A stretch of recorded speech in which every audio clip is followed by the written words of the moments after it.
Thank you for joining me for this Lifeway study of the book of Exodus. This is session 1. The title is Seen and Heard. The text is Exodus chapter 2, verse 23 to 25, and Exodus 3, chapter 3, verse 7 through 15. The lesson summary statement is God sees the plight of his people. I'm starting the lesson out by having a list of the most popular names of the 1950s and just see who might be in my class whose name is on that list. Since my class fits that category, I'll also have a list for the 60s as well. We have some young people in the class, and just have fun with that and just find out where they fall. For example, my middle name, which is what I go by, Ed or Edward, is like number 25 in the top 50 names of the 1950s. I'm going to lead into that transition. One of the most notable names in the Bible is the name Moses, and the name Moses means to draw out. And you understand that from the story of his birth, where the Pharaoh's daughter saw him and drew him out of the water and spared his life. But his name also fits in the sense that God uses him to draw Israel out of Egypt. God uses Moses to be the author of Genesis through Deuteronomy, and the one that substantiates that is Jesus. You'll see that in John chapter 5, verse 46, Mark chapter 7, verse 12, Mark chapter 12, verse 26, as just a few examples where Jesus affirms Moses being the author of those books. Now, the word Exodus means going out, and we see the signs of that in our building as you have exit signs. And so it's the story of Moses taking the Israelites out of Egypt. They exit Egypt. Now, Exodus is a response to a promise. God is honoring his promise, his character. That's what's at stake. He demonstrates his faithfulness to Israel. He is a righteous God, and he will do the right thing. His response is not primarily due to their suffering. His response is primarily to the promise that he's made to Abraham to bring his people out of the land. Now, there are a couple of outlines that are helpful in seeing the book of Exodus. You see that across the page on page 14, where it has an outline of Exodus and Leviticus, but just a couple of things about an outline that I see valuable. The simplest outline is the first half of the book of Exodus, chapters 1 to 15, is a departure from Egypt. The second half of the book is Mount Sinai, verses chapter 16 through chapter 40. The law is given to them in chapter 16 to chapter 24. And then the temple is described to them in chapter 25 to verse 40. So there's an outline of the book of Exodus that's very simple, the departure, and then of course Mount Sinai. But you can also see the gospel presented in the outline of the book of Exodus. First of all, you start out by the fact that the Israelites cannot save themselves. That would be, say, chapter 1 to chapter 11. And then there is redemption, the deliverance of God's people. That's chapter 2 to chapter 4. And then the law comes next, chapter 15 to chapter 18. They cannot keep the law.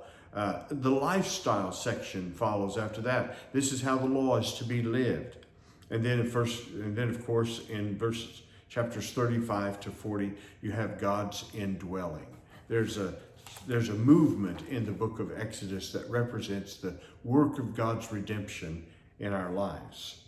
The geography of Exodus would be helpful in understanding what's taking place. Your class members have a map in the back of their Bibles, many of them, and you could take them to where it shows a picture of the Exodus journey. And Egypt was a nation that was surrounded and protected by its geography. On the east and the west, there are these great deserts. And then, of course, to the north, there's the Mediterranean Sea. And then to the south, there are the 6 cataracts on the Nile River that make it very difficult for any enemy to come up from that direction to them. There's one particular way in which to get to Egypt, and that would be to come down the coastline, and they would enter into the land of Goshen before they would enter into the heart of Egypt. And this explains why the Pharaoh is so concerned about the Israelites giving themselves over to an invader and joining in. The invaders from that area would also have something of the same ancestral background as the Jewish people. And so you can see how the Pharaoh would suspect them and why he might begin to oppress them as they do.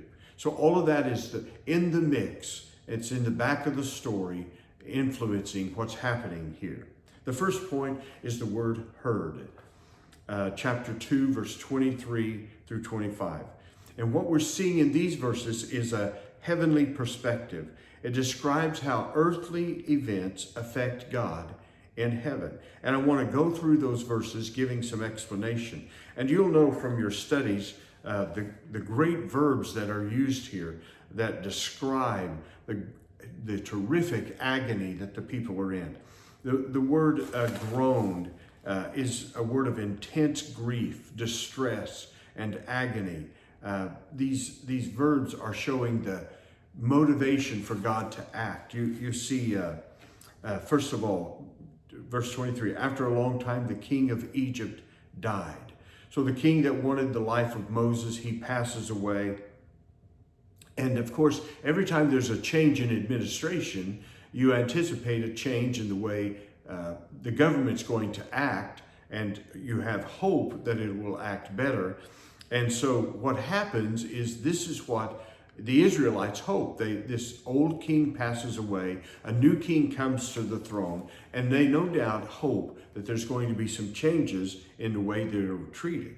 It goes on to say the Israelites groaned because of their difficult labor, and they cried out, and their cry for help because of the difficult labor ascended to God. There was no change that took place. God heard their groaning. It's using human language to describe God's response to them. And God remembered his covenant with Abraham, with Isaac, and with Jacob. And we've seen before that the word remember is not just to recall something, but in the Bible, it means that God's going to act. He's going to do something. Verse 25, and God saw the Israelites, and God knew. He was a personal God. He had intimate knowledge of what was happening to these. And I would go through the text and I'd give some explanation. And what I'm going to try and do is help picture what's happening here. All hope is gone.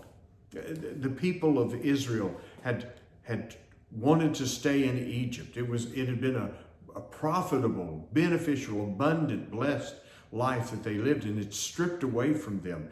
They have a new king that comes on the throne. They hope a new chapter is going to be opened about the way they're treated, and that does not happen. They are in very deep agony.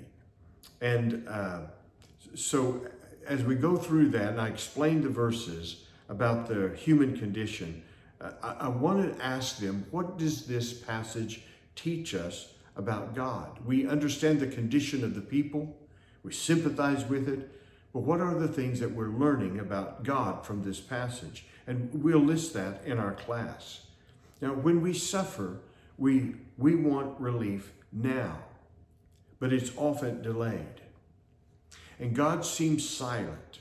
And we interpret that silence as ignorance. He doesn't know about it. But we see that that's different. That's not true according to this text. We see that he's uninterested. We may think he's uninterested. That would be even worse. But we see that's not true from this text. Or that he's powerless. We're going to learn that's not true as well. But none of those things is true. So what is it? So what is true about the situation that they're experiencing that we can affirm in faith? Well, we know God knows. He cares. We know God is acting. We're going to see that he's been acting long before they ever cried out to him. We know he's preparing us for deliverance. We know that God is powerful. We're going to see that. We know that God hears their cries. God keeps his promises because of this covenant that he's made with Abraham and Isaac and Jacob, and we know that the world cannot stop him. One of the things that's happening in this passage is God is beginning to distance the people of Israel from Egypt. Now that's heard. The second point is the word called. And the word called means make a demand. Make a demand. God responds to his people's cry by revealing his plan to Moses. And again, there's so much in this text that you could take time to just talk about, just to point out some things. Verse 7, then the Lord said, I have observed the misery of my people in Egypt. And you'll also see in verse 9, it says, I have also seen the way the Egyptians are oppressing them. Here is the motive for God. And have heard them crying out because of their oppressors. I know about their sufferings, and I have come down. That's the Bible word for intervention. We're going to be celebrating Christmas, and it's the incarnation, the Son of God coming down into this world, and God is intervening, God is delivering. That's what's happening here, to rescue them from the power of the Egyptians. The word rescue is the word snatch. Now, in the Israelites' view, Pharaoh had them in a grip, a vice grip, and they could not get free. But God is so powerful, he's just going to snatch them out of his hands. He rescues them from the power of the Egyptians to bring them from that land to a good and spacious land, a land flowing with milk and honey. That phrase is used a number of times in the Bible. It talks about a land of abundance, a land of prosperity, a land of provision. In order for a land to have milk and honey, it's got to have vegetation, enough to provide. And so it's a beautiful picture of prosperity and abundance. And then notice the size of the land, the territory of the Canaanites, the Hittites, Amorites, Perizzites, Hivites, and Jebusites. There's 6 tribes there, and it encompasses nearly all of the promised land. And the point of it is, if there's 6 nations that can live in this land, there's plenty of territory for the Israelites to live. Verse 9, so because the Israelites' cry for help has come to me, and I have also seen the way the Egyptians are oppressing them, therefore go. And that word is emphatic. It'd be in bold letters, in capital letters. This is Moses' response. He doesn't ask Moses' opinion. He doesn't give Moses multiple choice. There's no dialogue. There's no blue ribbon panel or consultants. This is God's plan. He's going to do it. Moses' responsibility is simply to obey and to trust God. I am sending you to Pharaoh so that you may lead my people, the Israelites, out of Egypt. Look at this personal nature of it. It's my people. Now, to apply the verses, the people are crying out for deliverance. How do you suppose they imagine that's going to happen? And I would imagine there would be some kind of charismatic, military, warlike leader that would come to the forefront, or maybe there is some powerful, persuasive politician that could somehow relieve the people of the suffering that they're having. Now, in light of that, describe Moses himself. He's 80 years old. He's a shepherd. Egyptians despised shepherds. The fact that Moses is a shepherd shows you that he's thoroughly done with Egypt. He is a murderer. He's a criminal that's been wanted by the state of Egypt. He has no standing. He understands the politics of the people probably better than anybody else, and he understands what the impossible. So here the people have one idea of a deliverer, and here's the one that God sends them. And can you name other examples, other biblical examples of unexpected deliverers that God used? And here are just a few that I came up with. There's Gideon, He tells that he's the smallest family and the smallest tribe. He's a nobody. There's Samson. There's a man with a real weakness for sin and for women, and God uses him. There's David. He was a shepherd boy. There's Peter. He was a fisherman. There was Paul. He was a persecutor. I'm sure your class can come up with many, many people that God used, and on the surface they appeared to be disqualified.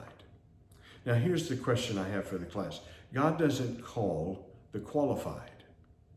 He qualifies the called. I'm sure you've heard that before. And I'd like the class to discuss that. What's the meaning of that? God doesn't call the qualified. He qualifies the called.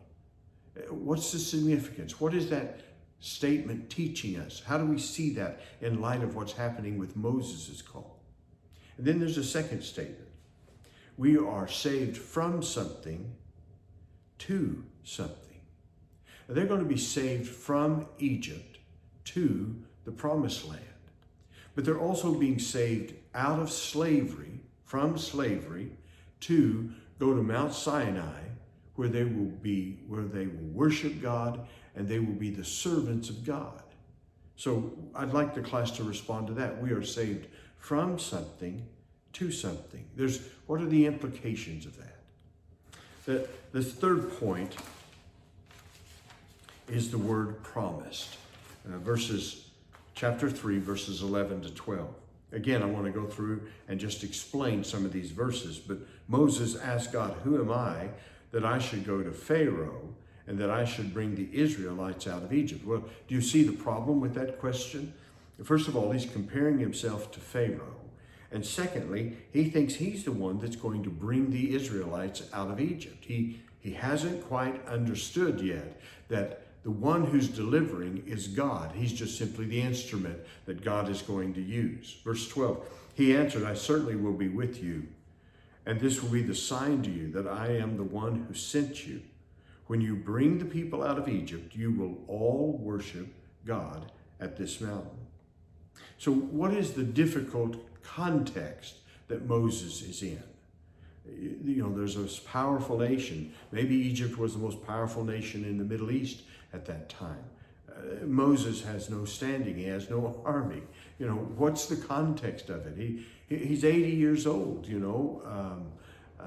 He's been forgotten by many people who've already died, and those who are alive in leadership may not have much of a memory of him, other than he is someone who had escaped because he was a convict. And what's the context for Moses? And God assures Moses that he's not alone. That would be horrible, agonizing, frightening. God is with Moses. The presence of God did not remove the evil, but the presence of God made all the difference. God promises to be with Moses in that difficulty. My father was saved late in life. And in those years of his salvation, he was a soul winner. And he was burdened for our family, that so many in our family had never come to know Christ. These were mainly men who were my uncles and my aunts. But my father, though he was burdened, what he did was he would make appointments with them, and then he would take me with him. And then I was his hired gun, I suppose, to share the gospel with my uncles and my aunts and other family members. And he and I had the great joy of seeing numbers of our family, particularly uncles and aunts, come to faith in Jesus Christ. But my father didn't have the confidence, to express the gospel in a way he felt would be clearly understood. And so he needed someone to do that. Now, he would do the work of getting us the appointment and coming together. But it was my presence that encouraged him to do that. Now, my point is to say that it is the presence of someone that oftentimes emboldens us to act.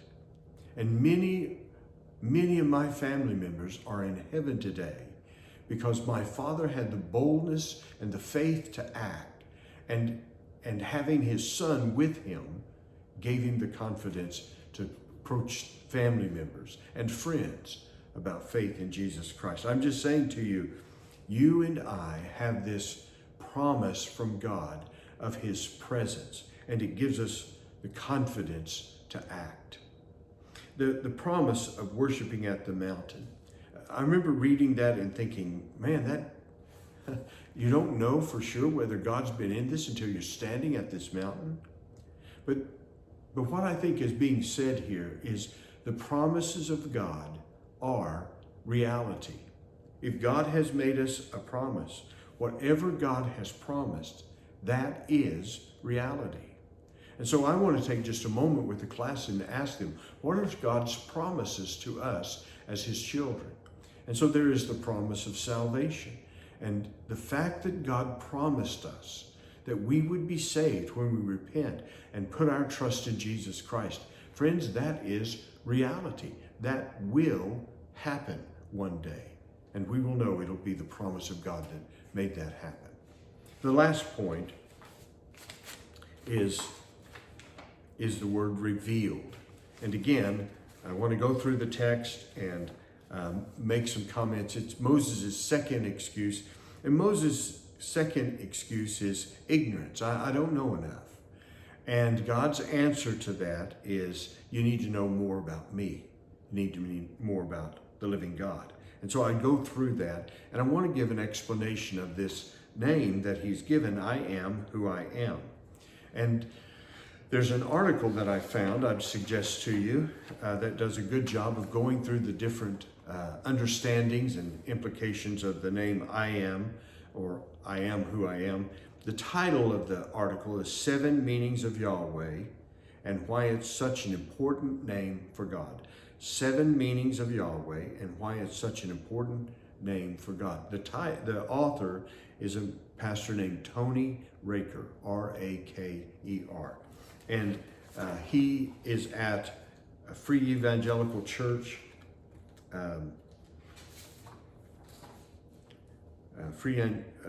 Grace Evangelical Free Church, where you could find him. Tony Raker, 7 Meanings of Yahweh. It's why it's such an important name for God.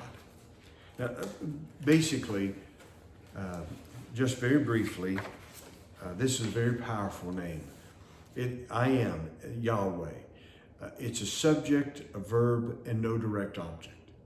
And what's going to happen in the rest of the Bible is that direct object is going to be discovered. I am power. They're going to discover that in Egypt. I am your deliverer. They'll discover that in Egypt. You go all the way through the Bible, and it's adding a description to us understanding more about God. You come to the New Testament, and of course you have John's Gospel, the 7 I ams. I am the light of the world. I'm the bread of life. I'm the good shepherd, and so forth. And so what's happening is God's response to Moses is God sees the plight of his people. And what his people most need at this time is a better understanding of God. And brothers and sisters, that's true in all of life, at all of time. The most important thing you can do for your Sunday school class is help them have a better understanding of the living God. Now, to close the lesson, I want to ask them to do something for me this week that we'll all agree to do. And that is, every time we see an emergency vehicle or we hear the siren of an emergency vehicle, it will remind us to pray not only for that event, the people who are experiencing some kind of a health crisis, but also remember that there are God's people all around the world that are crying out for his help. And we are crying out for his help. And so let that siren remind us to go before the God who is I am. He is whatever it is we need in order to live this Christian life, and to pray and to ask for his help for us and for others. God bless you. I look forward to our study in Exodus.